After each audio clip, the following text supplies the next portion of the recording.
Yeah, we can talk about that. Why do we do the work? The work. Why do we do it? I was just listening just now. Someone was talking about what does it mean to do the spiritual work. And like, if perhaps I've just been talking about that sort of stuff, the metaphysical, one, because it's my special interest, and then also because what else is there? Like, you as a human experiencing humanity, what else do you have other than to do the work?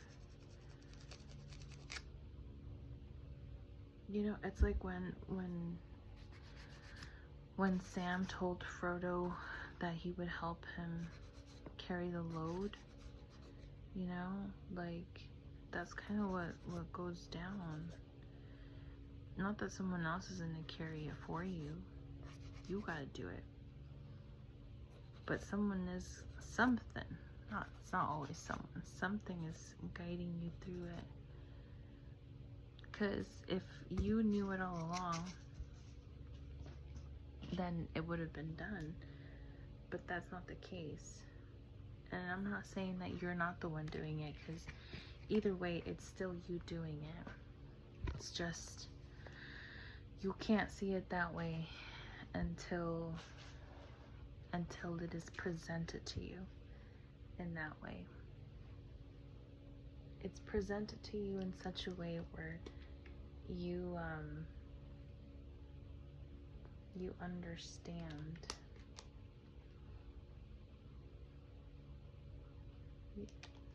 And you won't know until you know. So in the meantime, when you don't know, somebody has to tell you. This is how you do it. They carry the load. Does that make sense? What did it for me? I've got a patch of dry right here. Well, for me, what helped me survive was my overactive imagination. Sometimes my imagination was very nice. I could conjure up whatever I wanted and escape through there.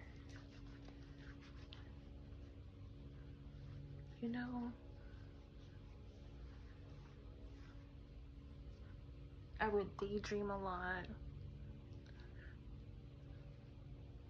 And then as I got older, my mind got very scary. Where like I literally thought that my house was haunted.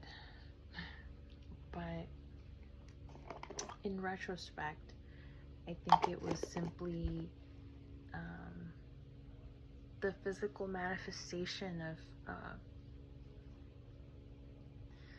the monsters in here.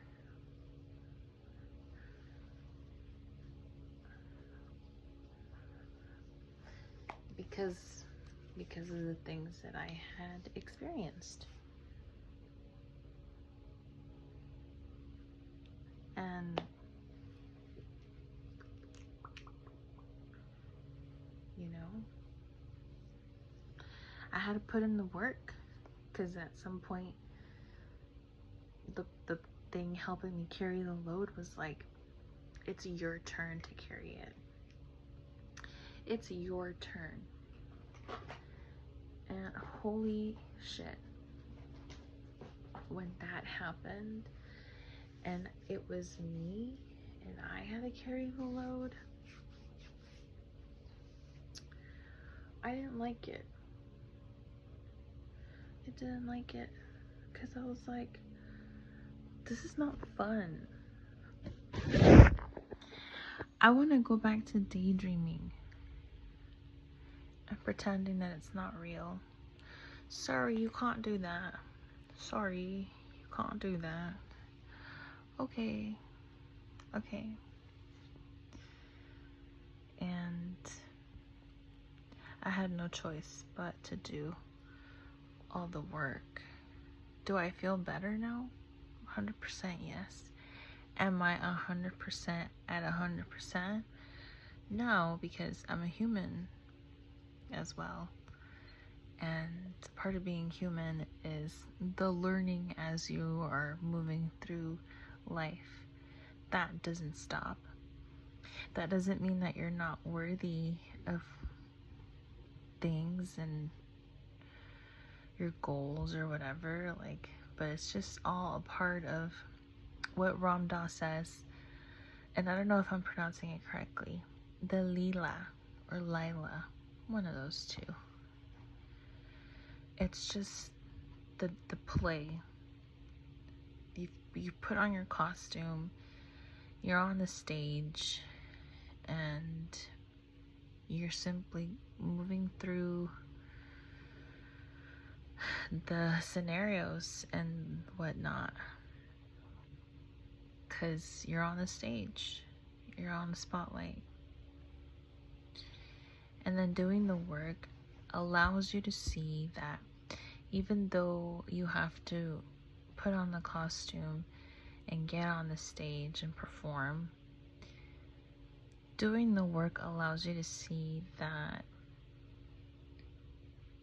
for what it is. You see it for what it is, and suddenly the play becomes lighter, it becomes fun, because you understand that it's momentary and everyone's doing the same thing. And perhaps also it's just not that serious. Now, I'm not saying that what's happening in the world is not serious. Of course it's serious. People are dying. There's starvation, war, famine, disease. There's pain, there's suffering, there's violence. But it's all being perpetuated because we believe that the act is all there is. Not discrediting or invalidating anybody's suffering, because their suffering is valid, but it is simply the Lila that they are dancing with in this journey for whatever reason. Hinduism says that it's what is Hinduism? The karma that you carry. I don't know.